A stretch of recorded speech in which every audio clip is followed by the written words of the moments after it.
the President of the Institute of Chartered Accountants of Nigeria, the Vice President, Past Presidents, the Deputy or First Vice President, Second Vice President, Your Royal Highness, distinguished ladies and gentlemen, and I must quickly recognize the President of IFAC, the #1 accountant in the world.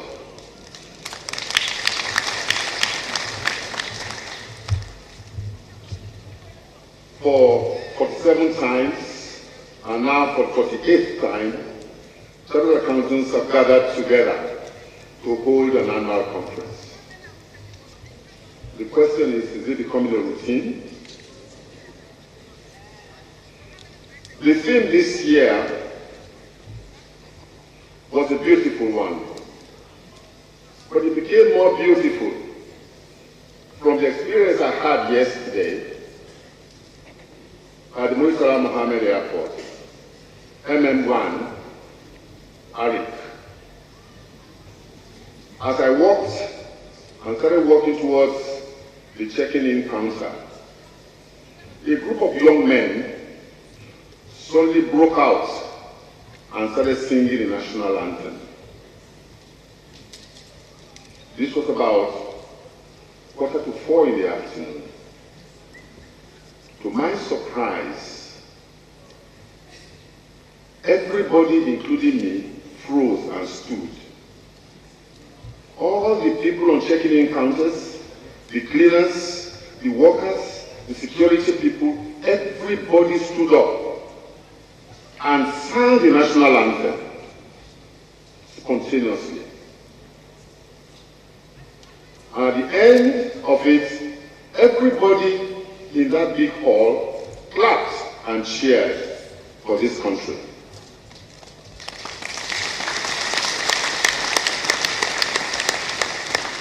As far as I was concerned, that set the tone for this conference.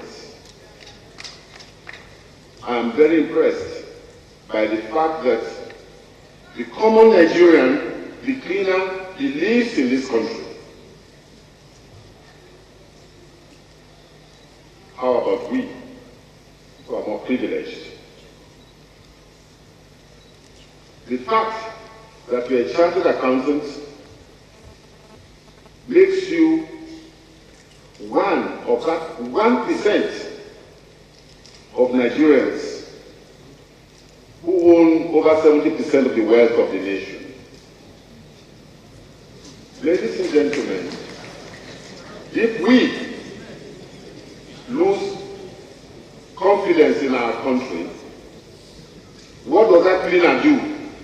He's telling us a story. He has confidence in this country. Don't come to this conference just as a routine. I come because every year I do come. No. You must come here today and say to yourself, looking at the theme, asking yourself as an individual,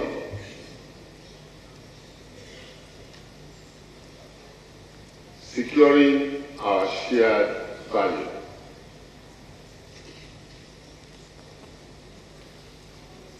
Ask yourself, take those words one after the other, and it ends up by challenging all of us to our collective responsibility.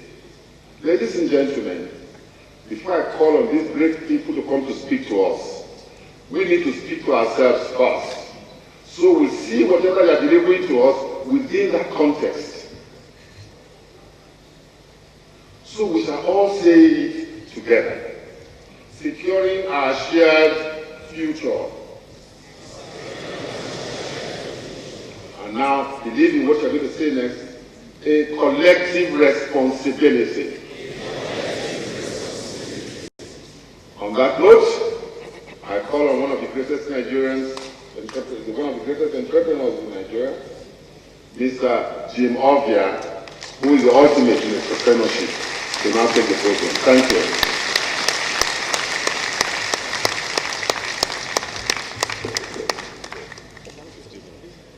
president of ICAN, distinguished ladies and gentlemen, let me first of all thank the organizers of this conference, particularly the president of ICAN, for inviting me to participate and also to speak.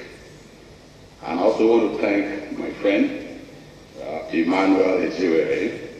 You see, the story of Emmanuel of yesterday's incident regarding the fact that the cleaners, the plumbers, the teachers, including himself, freezing up to sing the national anthem. You see, Emmanuel and I were of the same generation. In primary school in those days, you are expelled from school if you could not recite the full national anthem. Emmanuel, am I right? So we are of that generation. Definitely, the only thing is I'm a little bit surprised that he himself was surprised that people will still do that now. Emmanuel, I'm surprised. Why should you be surprised that people should sing and obey the national anthem? Oh, definitely. We love this country. We have no other country to call our own. Nigeria, we love thee.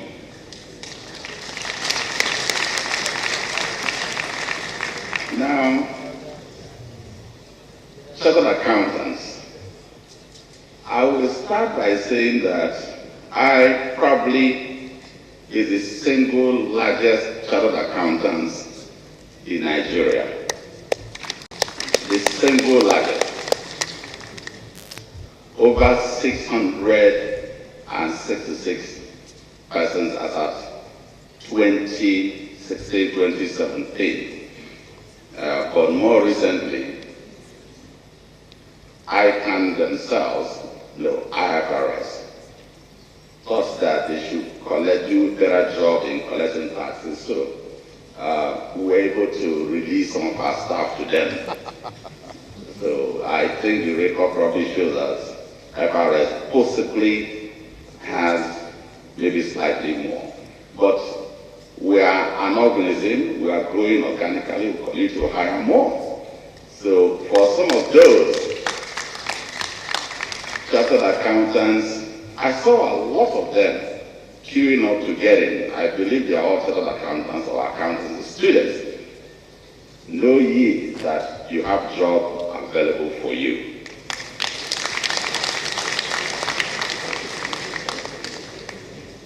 The topic we have today is building a greater Nigeria through innovation, technology, and entrepreneurship.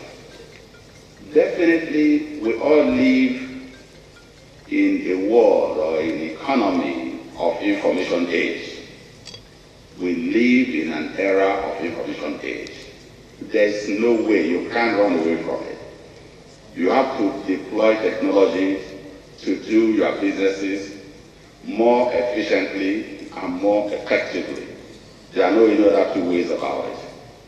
In fact, for some of you who were kind enough to be present at the book launch on Monday the 17th, Africa Rise and Shine, there was one statement that I made there, which a number of youths, they tweeted and sent me email, and that was, how do we grow the Nigerian economy? How can Nigeria's economy blossom? And that sentence is, let us digitize the economy. I didn't realize that a number of you took note of that. And I received a lot of emails that this is a great thing, we must digitize the Nigerian economy. Little did I remember that ICAN had invited me to speak on practically the same topic, on technology, innovation, how we can build a greater Nigeria. So we're all thinking alike. necessarily believe my remark that the only way we can build this economy is to digitize the economy so that it will blossom. Now believe this gentleman. If you don't believe me, you believe him. What did he say? He said, companies, successful companies and businesses of the next decades, not 1 decade, not 2, 3 decades, will be those who will use digital tools to effectively and efficiently deploy their businesses. Digital appears there again. Those are the companies that will do well. And they will send shock wave of changes in the businesses they do. Who could know better than Bill Gates in that regard? None. So he has seen this, and this was a quote I took from his book, Business at the Speed of Light, which he published in 1999. That's about 19 years ago. And immediately published that book, I got a copy. I was lucky to have a copy. And I thought, 2 years later, I need to get this software guru to autograph it for me. Then I had the opportunity in 2004 in Vienna when Microsoft organized a conference there. I flew down the way to Vienna to get my copy of Business at the Speed of Thought to be autographed by Bill Gates. So I have his autographed copy now. I read everything from page to page, and I've read it about 3 times actually. So I know enough, not as much as him, a few things that he was ready to teach some of us. So truly, truly, is he right? Is his remark accurate? As the saying goes, the taste of the pudding is in the eating. Let's look at his record, or let's look at the success of his company. He made this remark when he published his book in 1999, 19 years ago. How has his company fared? His company is the top largest companies in the world in terms of market capitalization. So is he right? Obviously. The record shows. In fact, if I'm not mistaken, after Google and Amazon, then Microsoft should come either 3rd or 4th of the largest companies in the world, with market capitalization of above 800 billion US dollars, larger than Nigeria's economy, almost double. Remember, he doesn't have any oil wells, no land, no oil well, just intellectual property. That's all. Information age. So the youth, guys like Emmanuel, they're already too old to leapfrog. We are probably already too old to leapfrog. Emmanuel, am I right? He's too old to leapfrog. He can't leapfrog anymore.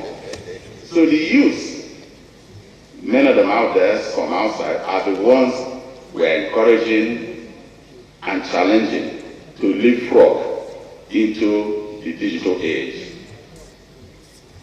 digital economy. Throughout this conference, all we will discuss is about digitizing the economy. We don't want accountants to come up here and make just generic remarks. Let them be practical. How do we digitize Nigeria's economy? We already have the experts who have told us that this can be done, and successful companies in the next decades who will use digital tools to run their businesses will send shockwave of changes and will leave those who did not embrace technology behind. And it's happening, he's proving it, his company alone is twice the economy of the giant of Africa. Good, so let's move on. Now, the accounting profession, what can they contribute to Nigeria's economy? Greatly, a lot. From the statistics we have there, I understand that the accounting profession globally contribute about $600 billion to global economy. $600 billion. Of course, in terms of revenue they've generated, it's huge. So accounting is very important, very necessary in universities. That was why, as far back as 25 years ago, when Professor Peter Kobe was the Vice Chancellor of the University of Lagos, I invited him to discuss how we can empower and encourage the youth to take up accountancy profession. And I offered to employ the best graduating students in both finance, accounting, MBA, and business related. Accounting related purely. And it encouraged a number of youths to take up the accountancy profession. Not only that they have job assured at any kind, they also could also go to other industry. So we continue to encourage them. Aside from the fact that it's a very honorable, noble profession, a profession of integrity. Well, if you don't clap for yourself, I don't know who else you clap for.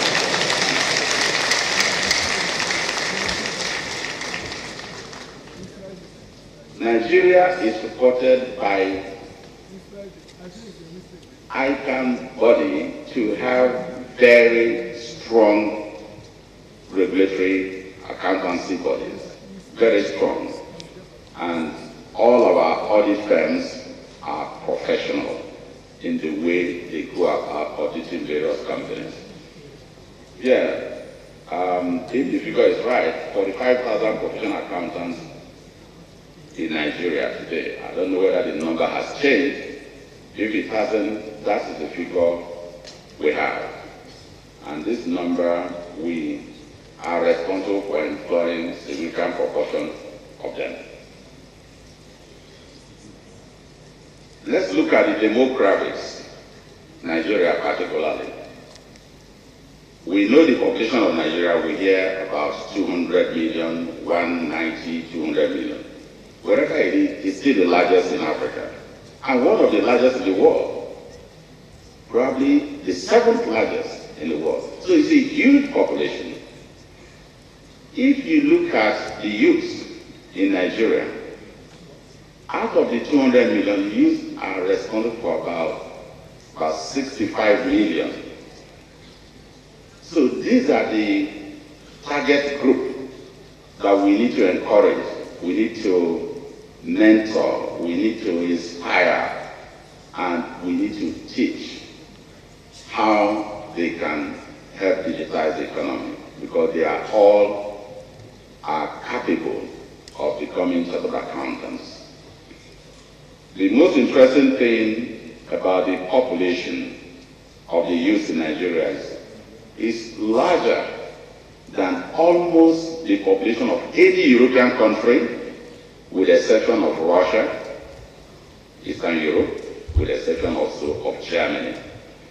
The rest of them, Britain, France, Netherlands, Switzerland, Italy, Spain, Nigerian youths are larger. So which means if Nigerian youths, the population of 5 million, were to be a country, it would form one of the largest countries in Europe.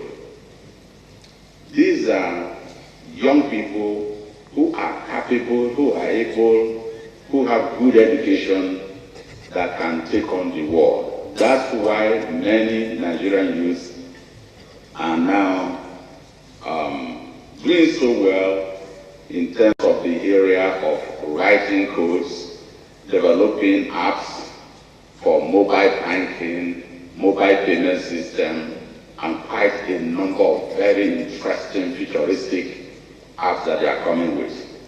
You will need to know what Nigerian youths are doing. You will be very, very proud to be a Nigerian.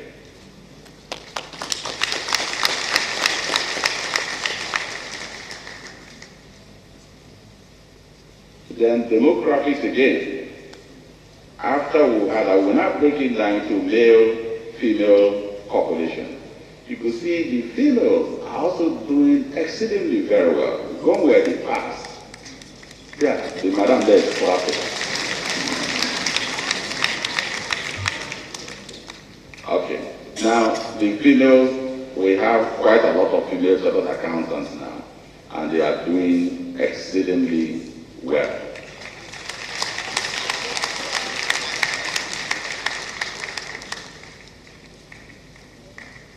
We are beginning to see how Nigeria ranks in Africa. We already know these statistics, so I won't need to bore you by repeating them again.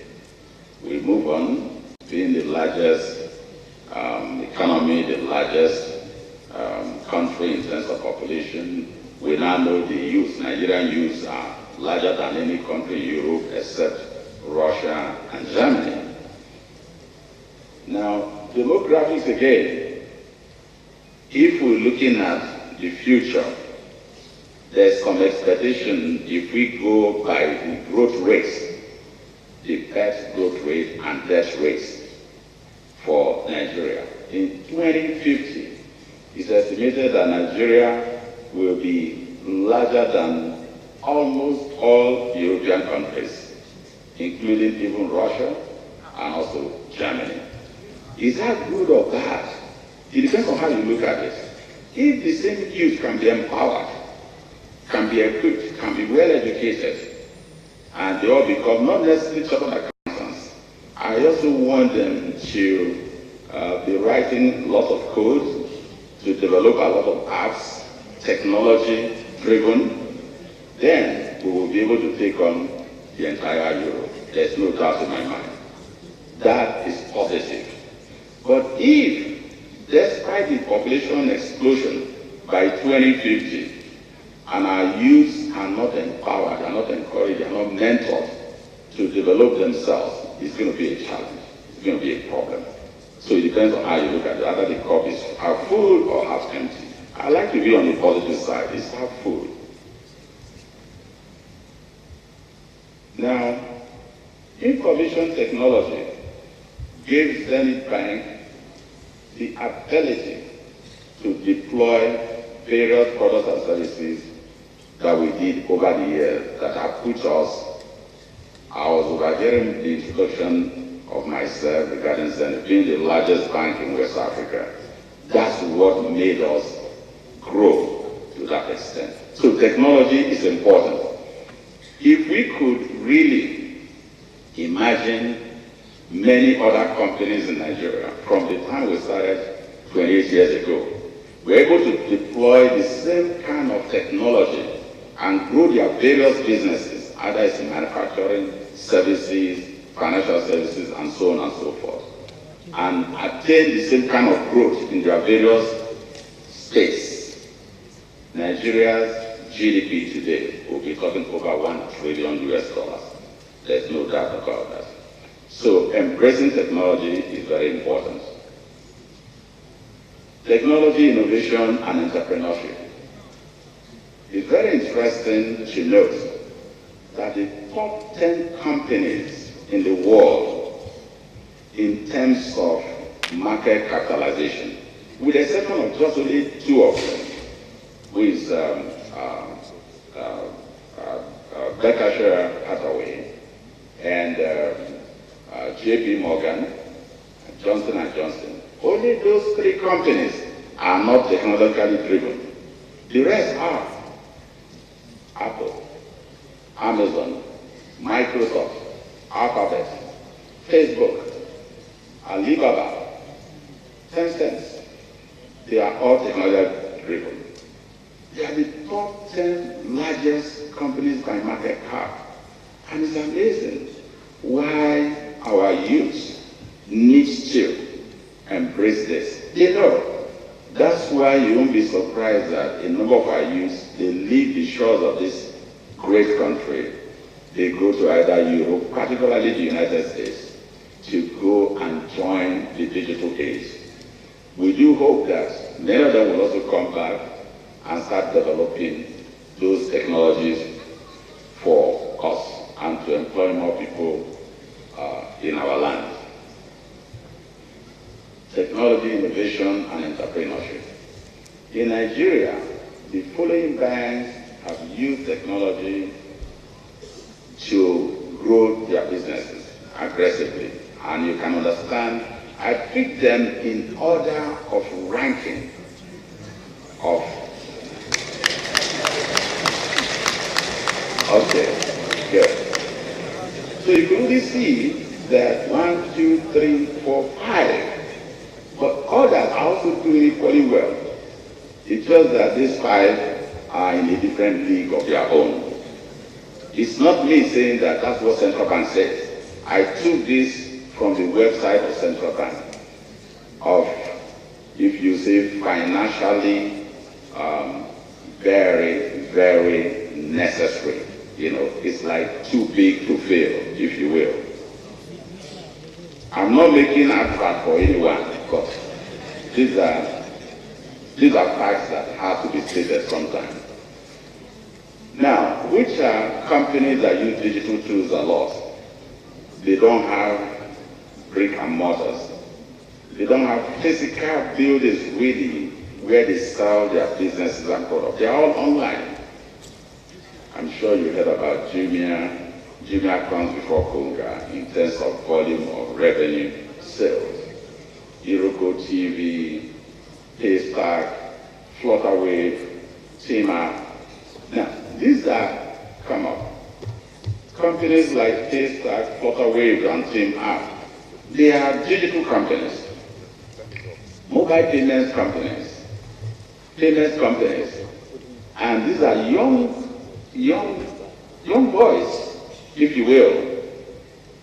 In fact, some of them should be about the age of Emmanuel's children. And those are the ones doing this. So you could really see why Emmanuel will not be able to leapfrog anymore. So these are the children who are leapfrogging, and they are doing exceedingly very well. We should continue to encourage them. So now, professional accountants and nation building. Accountants play the following significant role in nation building. We all know this already, and I'm sure this is in the template of almost all the accounting friends that are here, or all the accounting students in here. Transparency. We hear that all the time. Accountability. Not just because they are accountants. Accountability in this case is different. Responsibility is not there. Yes, they are responsible. Corporate governance. These are part of their Bible. They have to repeat this almost every morning, every day. Corporate governance, transparency, responsibility, and so on and so forth. Are they already imbibing this culture? My answer should be emphatic, yes, for those without it. Now, professional accountants and nation building again. Accountants play the following significant roles again in nation building. They support accurate compilation of taxes. They help the IFRS to ensure that well-structured organizations, they pay the correct taxes. And without the accountants, I don't know what FRS would have been able to achieve. But they need to do more in terms of ensuring that the informal market is also digitized, also formalized, because FRS should be able to collect about double the amount of taxes they collect today if the informal sector is digitized and brought to the formal market. Now, accounting failure, global examples. We know the story of Enron, Wellcome, Freddie Mac, American AIG. The accountants were accused to have played some role here. I don't know the details, but these are some of the negatives that we hear or fear that make us come to a place like this to speak, to encourage accountants. They need to be a little bit more diligent. They should remember the ethics, transparency, responsibility, and corporate governance, and so on and so forth. Recently, I thought, actually to be precise, September 10th, the Financial Times on September 10th published that the UK government has called for a sweeping review of Britain's audit firms with regard to the rising expectation of issues that occurred and led to the collapse of Crelion. I'm sure many of you are aware of Crelion. Crelion is a mega building construction company that employs lots of contractors with annual revenue in the UK of about 1.5 billion US dollars. So it collapsed. Accountants were being blamed for this. I don't know the facts of the matter. I read this Financial Times, and I remember I was going to come here to speak, and I thought it would be unfair to the audience if I don't bring this to the fore. So that is not my statement. It's a quotation from Financial Times. You can check it out yourself. September 10th, the date is there. And also, it also partly led to the collapse of BHS, that's British Home Stores. So the British people are not happy about that. So they are looking for who to blame, just like they blame everybody for Brexit also. So you have to blame someone. Now, most importantly, to be able to ensure the global economy, particularly the Nigerian economy, functions very well, they have to be disciplined in the accounting profession. They got to be transparency, proper leadership, mentorship, rule of law, knowledge of what you are doing, and sacrifice. Finally, conclusion. There's depth of report research done by accountants that students should be able to learn from. When I was preparing this report, I searched for reports written by chartered accountants or books. I couldn't really find too many, but I saw that the report I got I got it from Google. But I want to challenge chartered accountants here, particularly elder statesmen in this regard. I can pick on Emmanuel Menizan because he's my good friend. I know he won't sue me. Other people, I don't know how to react. People like the jewelry, they should write research papers to document certain things that we need to do as chartered accountants in this country. So at this stage, ladies and gentlemen, I must thank you for listening. Thank you. Thank you very much, team. I call on this to be an escort to now take the thank you. Good morning, everyone. It's an absolute pleasure to be here. I stand on all existing protocols. And to follow my previous speakers, I just want to share a few perspectives as to how we can build a greater Nigeria through innovation, technology, and entrepreneurship.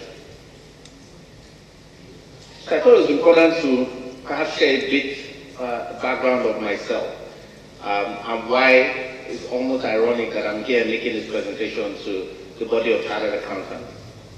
So I left Obasanjo University in 2001, studied estate management.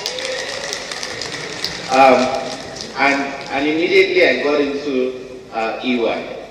At the time I wanted to be a consultant, and I wanted to really help businesses solve problems. And in 2001, when I got into EY, at the time, it was more an accounting firm, and I didn't find that very interesting. And so I ran away in 6 months. Once they started, encouraging us to do ICAN, because I just felt the profession was pretty boring, right? And again, very ironic that I'm here. Apologize. As a young person at the time, I was looking for something really exciting, and I felt that I wasn't going to be able to get that. And so I left and I joined a firm called Capital Partners, which is more an advisory firm. And the reason why I use this example is almost symbolic of where I think the accounting profession should be going in being very relevant to the next generation. Yes, even though I'm a 40-year-old now, and already moving away from being a youth, the reality is that for the profession to attract the next generation, it needs to move beyond where it currently is today. Subsequently, I've done other things, and in the last 7 years, I've been at Cooperation Hub, which is, driving innovation and entrepreneurship in Nigeria. How many of us can recognize this picture or know where this picture was taken? Who showed it? Okay. Excellent. I'm glad everybody knows that. Well, again, what this tells me about Nigeria and a lot of the energy and the vibrancy and the knowledge that we have is this. Now, who can tell me where this picture was taken? Oshodi. What does this tell us? It tells us that if we really put our minds to it, we really can improve our system. The picture taken almost in the same spot. This is what it looked like before, and with a bit of order, this is what it then became. So what that tells me is that we really can bring about that transformation within ourselves, and what it takes is for us to have the discipline and the effort and the commitment to make it happen. So about us as a company, essentially we want to drive innovation to improve society. And I think it's really important as a body that we don't just see our work mainly from how we help businesses, but how it really goes down to the everyday person. I've had lots of examples here about what's happening, brain drain, people loving Nigeria. But the question is, does Nigeria love its population? And if Nigeria doesn't love its population, it's going to lead to a lot of what we are seeing currently. But I'll leave a lot of that. I don't know why the slides are a bit. Okay. So a little bit more about what we've done and why it's important for the profession of accounting. Is that 7 years ago we decided that it was important to begin to change the perception from one where we go to government looking for contracts to one where we lead the way by driving innovation, and that way bringing the government to us in a different social construct. We've invested over $750,000 in ideas and businesses at very early stage. And these businesses have gone on to attract over $7.9 million in external funding. Some of the standout names include Budget, which has in many ways transformed how we look at financial transparency in the public sector today. Another is called LifeBank, and with LifeBank, what they've done is brought a lot of transparency to the blood donation space in the healthcare industry. What are the drivers for a greater Nigeria? One, security of life and property. We all know that without security, it will be difficult to achieve anything. And this is real practical everyday life. We know where that picture was taken and what that picture represents as far as the regular person on the street. Thank you very much. Next, and I won't dwell too much on each of these because I want to get into the meat of where I'm going. Sound macroeconomic environment. It's really critical that we have a sound macroeconomic environment in order to drive a greater Nigeria. And that's why we're here as professionals. Third, infrastructure, particularly power, transportation, communication, and water. Very, very important, because without that, you cannot unleash the creativity that exists within each person. And for me, systematically, we need to begin to drive for greater good. We need to begin to enable people explore their full potential by ensuring that the very basics are available. We've all heard about how Nigerians, do great exploits when they leave the shores of this country. But what will it take for us to ensure that we have the right infrastructure that unleashes that creativity? And that is the work of all of us seated in this room in our various capacities. Finance, and of course we would all identify with this, it's critical that we understand and make sure we have a financial system that supports everybody across different strata in order to enable creativity and innovation to spring forth.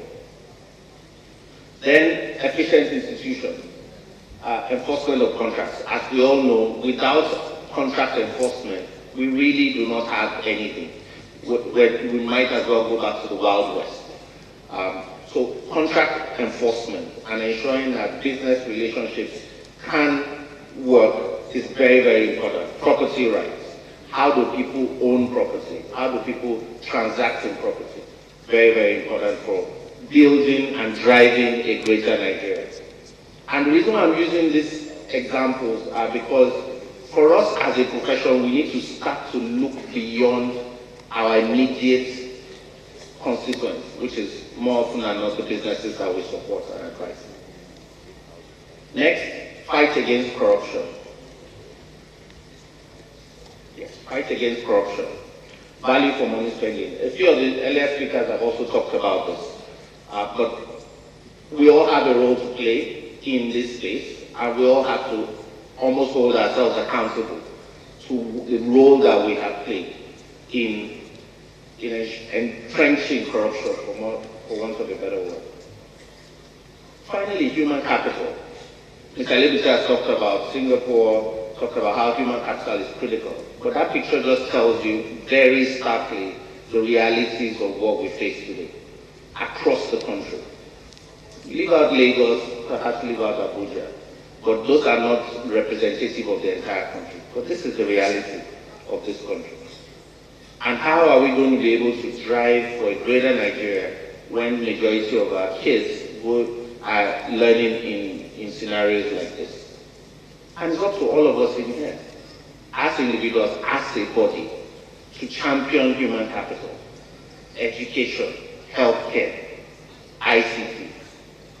Without this, we will continue to struggle, and it just means that we are mortgaging the future. And the discipline that a lot of the founding fathers of the profession have imbibed and have passed on to the next generation will get truncated. That's the stark reality we face. Innovation.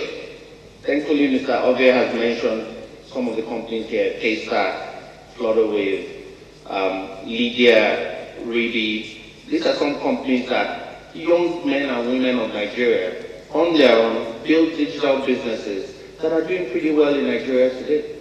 Reedy, a cooperative platform that helps cooperatives digitize and better manage their activities. Budgets, I talked about Lydia, an invoice discounting platform that enables small businesses to be able to access capital that they require to do business. And these drivers of innovation will continue to exist despite the challenges that we face today. And it's important that we can identify those and continue to encourage them. And then the question is, where is the accounting profession? What role does the accounting profession have? Where are we now? I talked about corruption when I was looking at the drivers of change, or drivers of a greater Nigeria. And the reality is, corruption is rife for a few reasons: weak internal controls, lack of constant appraisal of performance, and I remember Mr. Lubise mentioned that earlier, and compliance with accounting standards. So in reality, we all have to look at ourselves and look at that mirror and say, what role are we contributing to entrenching the system that we currently have right now? And it boils down to everyone, literally everyone. So I'm happy that previous speakers have also talked about it, so I'm not alone in bringing this introspection to happen to the profession. And it affects us on our ranking as far as transparency is concerned. And we as a body talk about transparency, we talk about discipline, but yet we have systems where internal controls are very, very weak. With these, we cannot make significant progress. So, having done that, the question is, what does technology present for us as a profession, and how can we, as an accounting body, begin to take advantage of that? What are those things that present the opportunities for innovation in the accounting profession? One, connectivity. The internet, the cloud, have presented several opportunities that the profession can use to get closer to entrepreneurs and what they need beyond just managing books. And again, apologies if I don't understand the full breadth of the profession, but the next generation of entrepreneurs require a lot more. And connectivity has enabled them to be able to do a lot of this. So the profession itself needs to understand that and elevate the level of relationship with entrepreneurs and with businesses beyond what it currently is today. Next, automation. Manual data entry has become a thing of the past in a lot of other disciplines. That needs to happen in the accounting profession. Because what that means is that it leads to real-time reporting, it leads to less human errors, and less cost for the business. So we need to embrace automation. How do we ensure that we get rid of manual data entries? Next, the DIY approach. Lots of accounting software globally, QuickBooks, Sage, and the likes exist. And so entrepreneurs are finding those systems and those software available that they can use to drive their businesses. So the do-it-yourself approach is going to continue to grow. How does this affect the accounting profession? How can the accounting profession take advantage of this? There are lots of tutorials, YouTube videos all over, and entrepreneurs are learning. And so how does the accounting profession come a lot closer to entrepreneurs to ensure that together they can work to improve their businesses and by extension the greater society? So it's very important that that happens and it elevates the conversation. Next is machine learning. I just have one more after this. Machine learning, and I remember the president of ICAN-ngr talked about artificial intelligence. Machine learning can potentially bring better insights to businesses. And that's what businesses require now. There's this platform called ICAN-ngr, built locally. Very interesting platform that's helping businesses and entrepreneurs really automate and be able to add value and bring insights to their businesses. Real-time reporting has to become the way forward because businesses can then take important decisions that improve their bottom line and improve the society as a whole. So machine learning provides and presents a really good opportunity for the accounting profession. Same thing with artificial intelligence. Lots of data converge together and real-time insight analytics can come from that. And finally, the demand for specialization. Demand for specialization is really critical because what we'll find is going forward, businesses only want to pay for what they require and what they need and what they use. So we have to move beyond just this full-blown approach where I'm a one-stop shop because that would affect cost, that would affect ability to deliver. And so whilst the accounting profession may be wondering, what does that mean for us? Does that mean less revenue? No. It just means that with specialization, you can deliver better value and entrepreneurs will really value that. It would increase relevance and it will ensure that ultimately the pressure on the marketplace reduces. So accounting software providers will have to adjust their product offerings to ensure that it meets the demand. There's no reason why we can't have a local accounting system and software that addresses the real needs of small businesses. I deal with small businesses every day, and there's zero interaction with the accounting profession. And that has to change.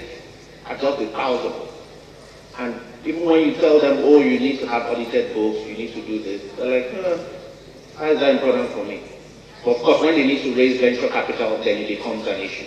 So we're trying to get them to really understand the value. But for them, the question is, it just costs so much, and I'm not seeing how it's relevant to me. So it means that as a profession, we really, really need to understand the next generation and begin to customize the kind of value and services we have. So at this point, I'll just stop, and thank you very much. Thank you. Thank you very much, Mr. Leshaw. Now, we will now have questions.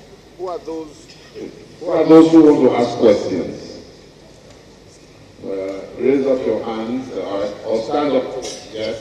There's one. Remain standing. One.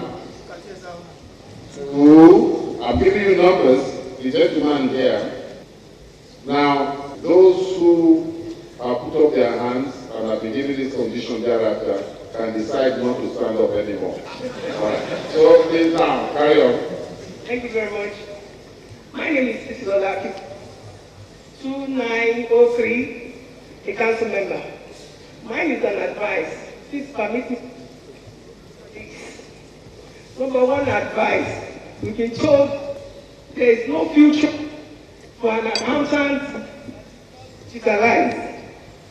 I am not one of those accountants, but I'm just caught behind Mr. Jewelry and Co. But it's very important that you become alive.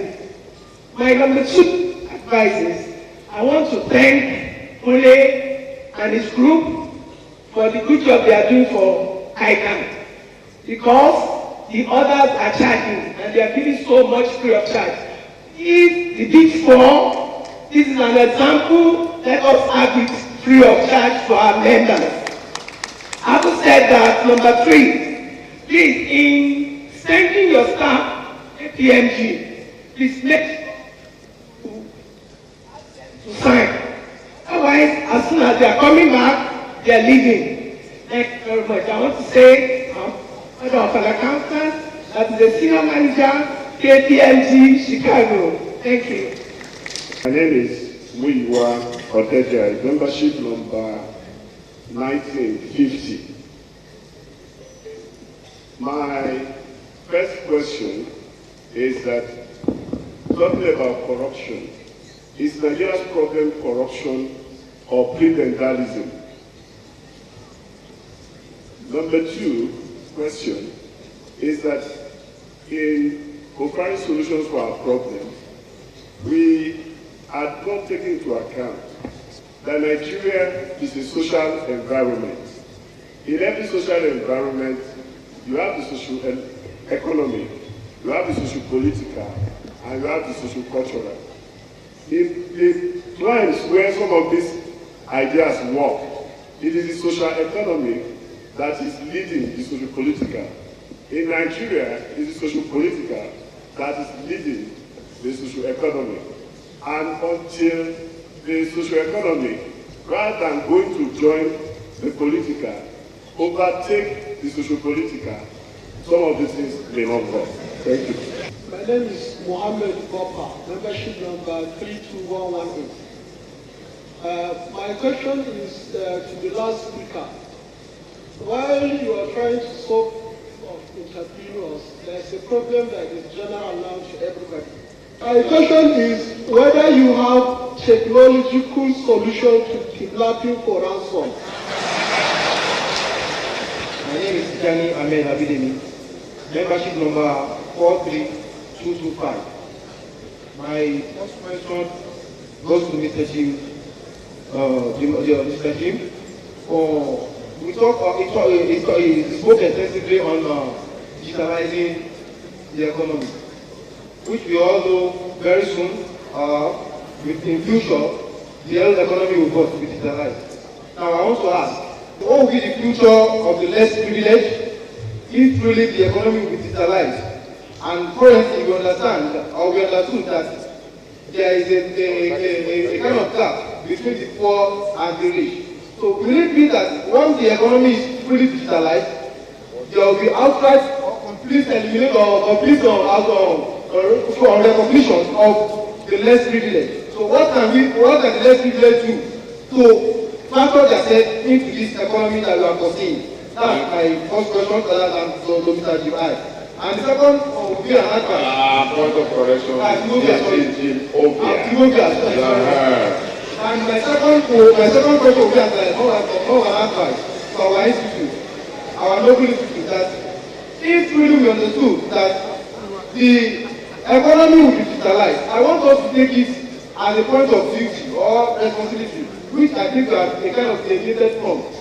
ICT happens to be a course that we do offer then. For now, it has been merged or a kind of, but can we see how SFM that people complain of to be a kind of ICT not to be a subject that will be very, very important, that if you are going out of that profile, if you are giving our study environment, we will completely fit in to the environment without any form of influence or inconveniences. Thank you very much. Mr. Chairman, I'm neither from the Senate nor from the House of Reps, but I'm from the common man accountant. My name is Dr. J.K. Nayeju. Mine is more a comment. Somebody said whether the kidnapping can be digitalized. The problem is more of potential. We are talking of the digital age. ICT is a means to an end, is to be a provider of solutions.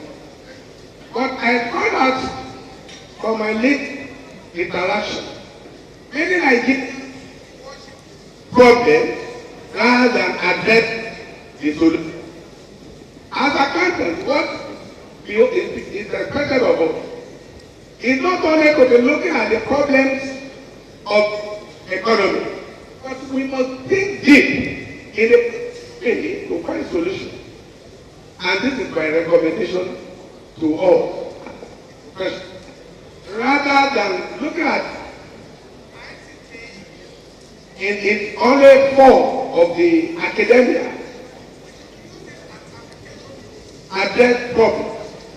In Capitol, the small scale, they have so many things. Why can't we think about problems and solutions to them?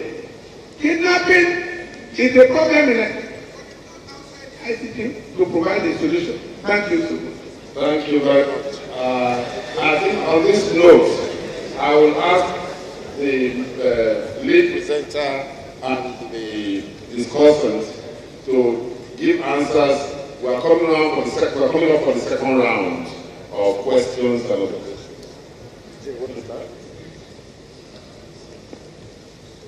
Hello, gentlemen that asked questions about digitizing the economy, what will happen to either poor people or the less privileged. The fact of the matter is that when you digitize the economy, it is the poor people that benefit the most. That's the way it works. I'm sure you have heard about inclusive growth. Inclusive growth refers to the very less privileged, those who are not able to access the best of anything. That's what inclusive growth meant. And it means bringing the less privileged, the very poor, to the formal market. That's what it means. So they will be the ones to benefit. They will be able to use all these apps, be able to do digital mobile banking without going to the banking hall. Your security people, your drivers also, they'll be able to go to ATM machine. They don't need to go to the banking hall. That's inclusiveness of digital economy. So it favors them actually, not the other way around. Thank you. Thank you. Before I call on Mr. Leshaw, just to back up what he said, although I'm wearing a suit here today, ordinarily I don't wear a suit anymore. I have my new trade, which is called agriculture or agribusiness. What we have found, because we operate amongst farmers, and these are very, very small farmers, we've discovered that this thing that is called telephone has become a real major positive weapon in their hands. I bring into Lagos regularly a large quantity of perishable goods. As the goods are leaving Sabongeri, Gombe, I'm told and I'm already connected with the farmer as to what quantity of pepper or tomato that's moving. By close of day that day, he will get an alert to say his money has been paid. This is the beginning of technology. Jim, am I right? So it's not something in the cloud. So he now has become inclusive, unlike what your accountants only do amongst yourselves. Actually, technology is in the cloud. But it's just that it benefits the less privileged, even more than the elite. They use it more. Emmanuel's example is a very good one. Even the farmer, equipped with a digital tool. The digital tool in this case is a mobile phone. They're able to know how much volume of fertilizer they are collecting. With the aid of the mobile phone, we're able to ensure that fertilizer reaches the farmers in the villages with the digital tool. That is the way it works. We needed to do more of digitizing the economy. For example, we should not even allow cash transaction over and above a certain Rubicon. That way, you bring all transactions to the digital economy.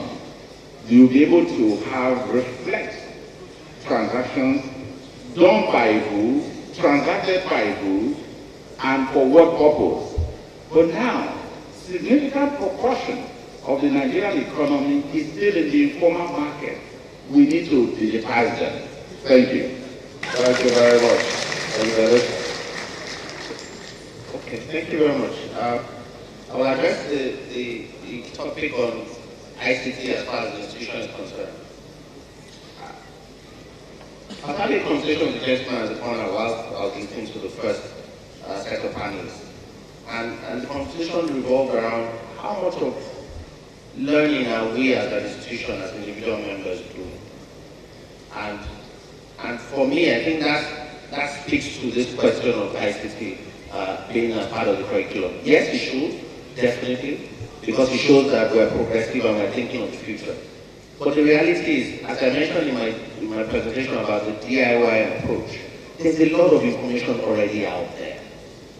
There's tons of information. So as individuals and as members of the institution, it's critical for us to be ahead of the curve and taking important steps to understand where the digital revolution is going. Because if we don't do that, no matter how much the institution does in making it curriculum or in driving those initiatives, then we still will not be able to move ahead. A lot of the innovation that's going on now, and those examples I gave you, people didn't go to school to learn them. They learn them off the internet and the skills that they have in their hands. So I think for us as a profession, we need to begin to imbibe that DIY approach while still having a structure around it. I'm not saying let's not have a structure.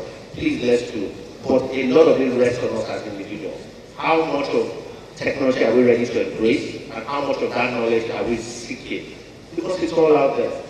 It's all out there. And if we get it, then we can even challenge the institution to make it relevant to today's society and tomorrow's society. Thank you. At the closing side. Anybody else? Good afternoon, good morning, Mr. Chairman, all protocols observed. My name is Yahaya Sude, membership number 32267. I want to be grateful that I'm here this very moment. I want to seek that since it's been said, and Chimoya is affected in this very crime, he should upfront and ICAN to partner with him to ensure that some certain strategies are put in place on how to get it done. Because if we are talking of digitalizing the economy, you find that a lot of SMEs are not digitalized. A lot of government parastatals are not digitalized. If you go through the entire higher education in the country, if you find anyone that is digitalized, they cannot be up to 10%. So if we start with this, put whatever, the way the roadmap was drawn for IFRS implementation, if we work hard to ensure that such clear-cut digitalization is put in place, I think it will go a long way. It will help the economy a lot. It will create jobs. It will ensure that more money is coming to the government, because when there is transparency and accountability, efficiency is improved.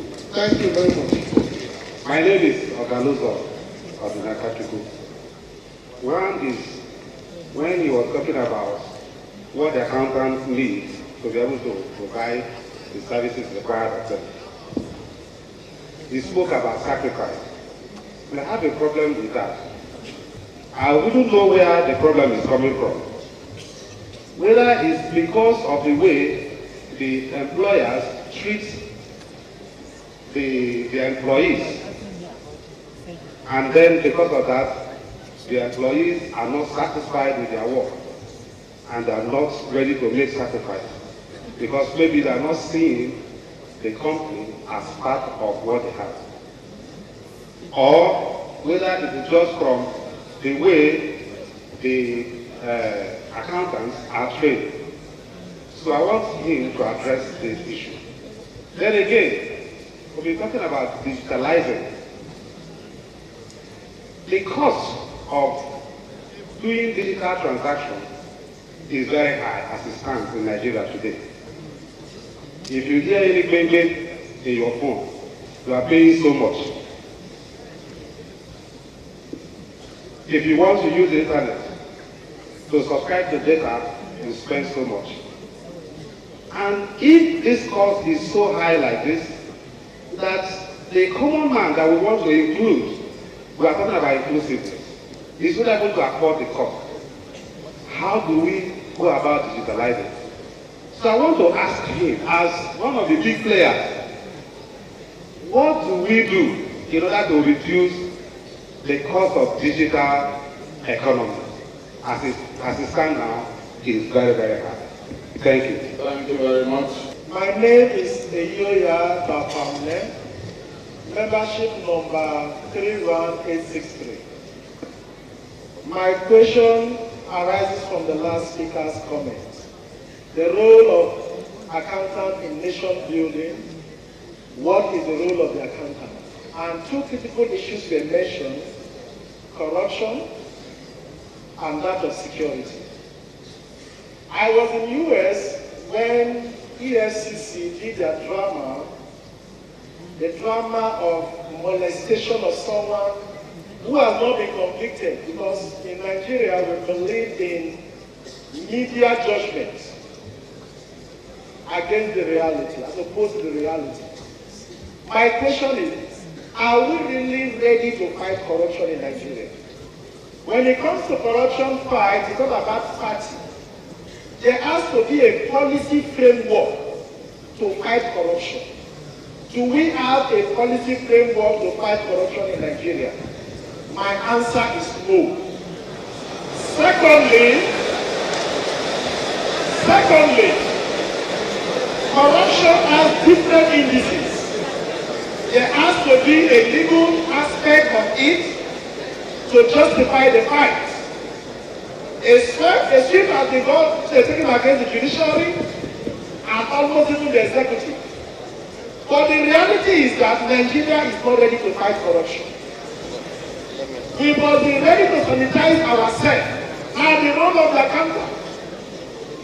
When contracts are given, the accountant is not in the know. Thank you very much. You made your point. Thank you very much. And you've answered your question. Thank you very much. Right, this time I'll start with the election. My name is Okule Adewale. Every 4 or 7. All right, that's the last one, please. Okay, my question is, I want to ask, is it possible for the financial institution to sell digitalization mechanism to the government? We are talking about digitalizing the economy. And let me give you an example. We know that the financial sector has invested so much in software, which has helped their business to the level they are. I was very happy when I saw the list of the list display on the screen. In the likes of Access Bank, GT Bank, we know these guys have invested so much in software, which has helped them, which has helped them placing them the way they are. Now, bringing this digitalization mechanism to the government, to the electoral system, where you can actually synchronize the voter's card or the new ID card, the new national ID card to your BVN, and use it to vote. It is not going to be possible in this election that's coming on next year.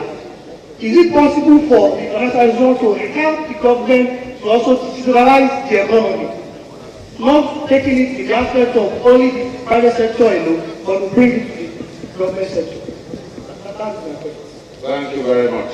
Mr. Imokwede, could you please come forward, please, with apologies from me. Where is Mr. Imokwede? Thank you very much.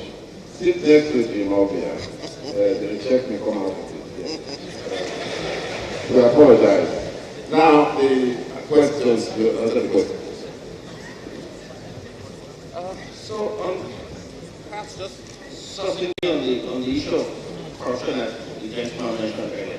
Mr. Elliott mentioned that how many of us within the profession would see things going wrong and would down tools and resign if we have to. I think, yes, macro issues are critical and we need to address them, but internally we also need to fix the profession. If accounting firm after accounting firm drops clients because they're asking them to do the wrong thing, it will become public. So rather than always extrapolate and project everything to another entity, I think we should take responsibility within ourselves and ensure that we do things the right way. That's on that. Secondly, I want to talk about the digital revolution that is going on. A lot of knowledge is here in this room, and as entrepreneurs, we want the benefit of that experience. We want the benefit of that experience, but we're not getting it. So is there a way the profession can come into some kind of synergy with entrepreneurs in a way that ensures that we can get value? And I'll give you a simple example. There's a program we've launched at our office, and we call it Dignify. So individuals from 55 and above are brought into a program where they're taught digital skills. But in exchange for that, they're then able to provide that knowledge and experience to guide entrepreneurs in the specific areas of interest. I don't see any reason why that cannot be institutionalized, where a lot of the experience, the expertise, and the knowledge that exists in this room can be brought to the benefit of the next generation in a symbiotic relationship, where digitization is happening and people are getting more informed about technology, but at the same time, a lot of the practices that are important for entrepreneurs to know are being imbibed in them because they don't have that experience yet. So for me, those are practical things that we can begin to do to improve on the system as a whole. Thank you. Thank you very much. This is a very important question. In fact, that same question has been repeated by other speakers. So it is worth it for me to come up to the podium and address it again. It's very important that we all begin to embrace the digital revolution to enable us to digitize the economy. What does this mean? I think one of the questions relate to the fact that how do we start digitizing the economy? We are already beginning to do that. We are already beginning to do that. It's very important that we are beginning to respect or recognize the very important nature of what we are doing. First, the fact of the matter remains that who should we embrace, how do we embrace this technology in terms of one, payment system, two, payment system. We need to be able to embrace the technology as quickly as possible. Then, if there's anything about that we all need to know and recognize about BVN, it's also very important that people should be able to respect BVN. How do we embrace the technology of BVN? How do we do that? The only way we can do that is to see how much does it cost to be able to ensure that all Nigerians that maintain a bank account must have a BVN number. That particular individual will not duplicate that number. It's going to be the same. It's like almost saying that you need to have personal identity card. And if you intend to do anything else, you must relate to that BVN. That's very important. That is very, very important. Then, what about cashless society?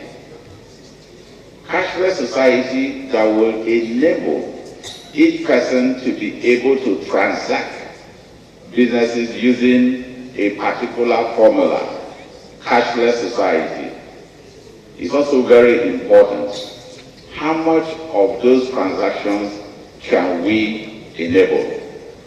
So if there's no other further questions, I think I will need to stop here. Thank you so much. Very grateful. Thank you. Mr. Kolabi Imokwede, could you please now, you take the 3 to 5 minutes, tell us so that you would have come here, right? Thank you. Your Excellencies, distinguished ladies and gentlemen, let me firstly acknowledge the privilege extended to me by Mr. Chairman of this session, and let me also acknowledge the President of ICAN and all our lead speaker, Mr. Jimobia, all other discussants, and every other eminent personality that's here present. It's typically not in our character, at least not in mine, or that of the principals that I represent, Muhammad Buhari and Yemi Osinbajo, to be late at any event, and I must apologize that due to a few logistic issues at the gate, they asked me if I had my tag or no tag and things like that. Obviously I couldn't get in on time to be on the podium. Having said that, I appreciate the privilege to share a few thoughts. Having been being an accountant myself, because my first degree started out also as being an accountant, and so I am a member of this body. The theme for our session, so permit me to say our session.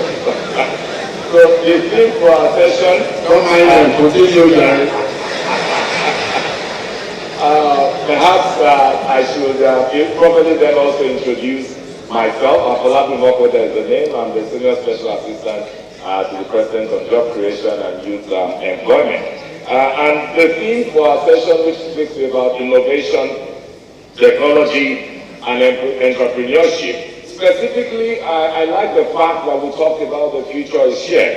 And that is a theme about the shared future. It's something that I've also read about most recently, and I've also been privileged to speak about a few times last year on the concept of the future is shared. And I think the fact for us to drive home that point is really to remember innovations like Uber, innovations like Airbnb.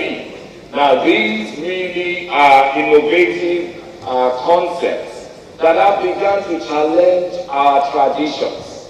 And in this room, perhaps is the best room to discuss this, because accounting will perhaps be the oldest of such traditions.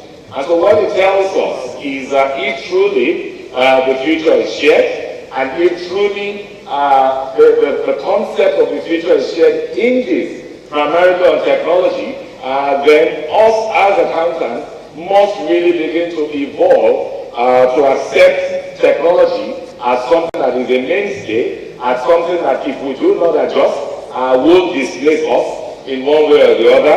And I'm clearly just listening to Mr. Obia responding to some questions and comments, really just also understanding that it is something that has come to stay. I grew up in this country where we used to talk about tally numbers.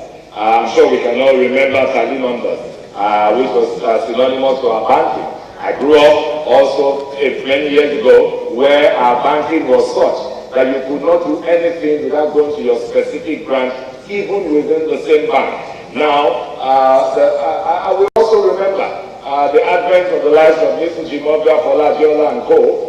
With GTP and Zenith coming that changed the concept of banking, primarily hinging it on technology. And so for me, the concept of banking software is come to stay, and we have come to accept it. But we have moved also beyond that. We begin to also understand now that there is banking without walls. Innovation and technology have also begin to put a dent to our concept of banking, because we now have payment solutions that are not necessarily tied to banking, and also but more tied even to technology, and even more tied to the phones that we all carry. We know about PayStack in this country, less than 2 years, a payment solution that has come out of a few innovation hubs that we support, even as the federal government. We know about Panga, we know about Flutterwave, and most recently Eyowo. Now these are payment solutions that really have arisen as a result of technology, and many of the operators not even close to being accountants or bankers. So for us, we must begin to understand that the impact of technology, the impact of innovation has come to stay. For us as the federal government, and in the work that I do, championing job creation, technology is at the core of what we do. Firstly, a lot more people will recognize me if I said Empower, because that is one of the programs of this administration in steering employment and employment enhancement for unemployed graduates. And that was made possible without having to aggregate 500,000 Nigerians in any state here across the country because of technology. Because everyone could go to their portal, apply, at their confidence with their portal, at their confidence using technology, were able to take their test.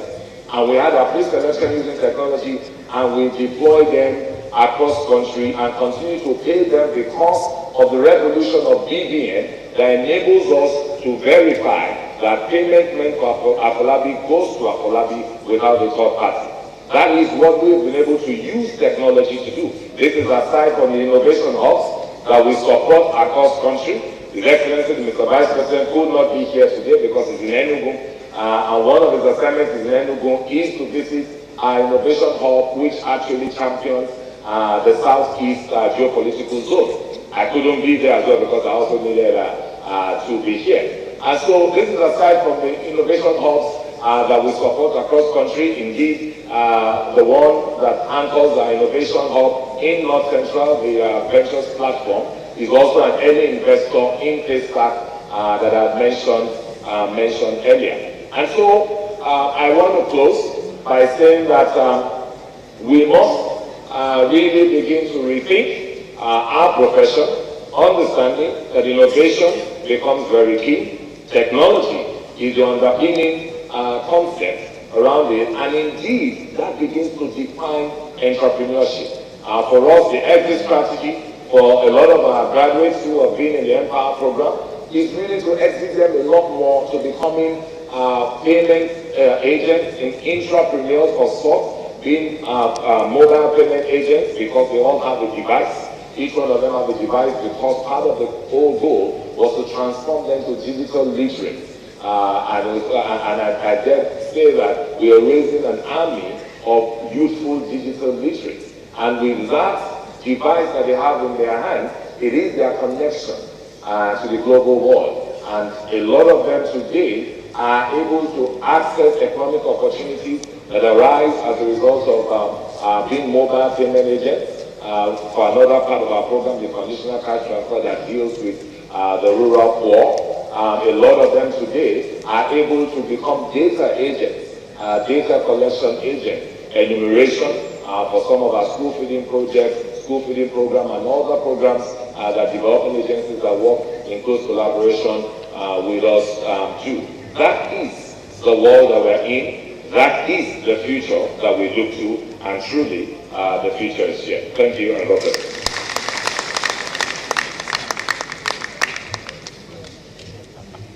Thank you, Afolabi. And now all is now right. We've come to the end of this beautiful session. But let's also not lose sight of what this whole session is about. We are here because ICAN chose this year as a theme, securing our shared future, a collective responsibility. And this particular session was about building a greater Nigeria through innovation, technology, and entrepreneurship. We've had a lot of comments, a lot from the lead speaker. We've had from the discussants, and we have had from the presidency.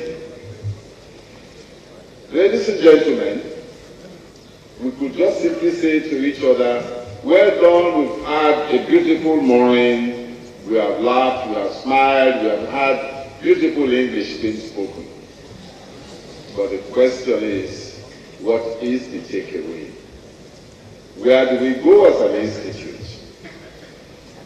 We've had at various conferences the urge for chartered accountants to participate in party politics, get elected. We've been doing that and saying that for a long time, and our members, these very serious ones, have been hitting their heads against the wall. You may not understand what that means. Now, if you were to rise up about 3 months ago or 4 months ago and say, I want to contest for the Senate in my senatorial district, and you choose a party, you go to the party headquarters to collect a form, and they told you the price of the form. Ladies and gentlemen, those prices were not fixed on the basis of the kind of income you honestly have. Do you agree? Yes. Right. So, they are the different worlds on their own. But this country is our own too. Is that not true? Right? It's not a question of you can't beat them, join them. That's what we've been saying all along. No. If you cannot beat them, compete with them. What's happened? Those who are able to afford the forms don't have a right of better contribution to Nigeria's economy than you and I have. But all we need to do is to recognize what our weaknesses have been. The first weakness we have is that we are operating in a silo, in compartments. We do not realize what our power and energy is. We are constrained by our own constitution and by our practice. So we have that challenge. But we also do know that there are other professionals in Nigeria. Therefore, what is wrong with the Institute of Chartered Accountants of Nigeria, the Bar Association as an institution, the Institute of Bankers, and similar institutions coming together and make a joint statement, either within or outside the APBN, and say, the 2020 budget must come out by this date. And that is what we professionals say. Is that a bad idea? We keep on keep telling ourselves that there's nothing we can do. There's a lot we can do. If that is what we think should be done, approach other professionals, work together for the good of our country. And in answering what the pains expressed by Mr. Dejayi when he went professorial, it's a pain. Let us take back the economy of Nigeria. Let us be part of that economy. Let it not be dictated to us. Politics should drive the economy, not the economy driving politics. So, if we all agree, we are saying to our president and council that please exploit this so that by the time we meet here next year, we will have a voice, an MOU with these bodies. We may not be a political party, but we are a professional party. We will be able to speak as one people. Do we agree? My president, your people have spoken. Ladies and gentlemen, on that note, I thank everybody. Jim, thank you very much. Mr. Elesho, beautiful. Mr. Mokwede, absolutely fantastic, despite it all. And for all those who ask questions and express opinions, we thank you all. For those who listen, we thank you. For those who are dozing, we thank you. For that question. That is vintage Jewelry. In moderating, he gave it a presidential touch. In the presentation of the keynote speaker, he said the man cannot leapfrog again. But I seem to disagree. From his moderating, he can leapfrog. Let's put our hands together for the chairman, ladies and gentlemen. And so we appreciate every time I listen to Mr. Jim Obia, he brings joy and intellect to the table. And so the spirit of Zenith, which is driven by service and technology, can we control a digital round of applause from Mr. Obia?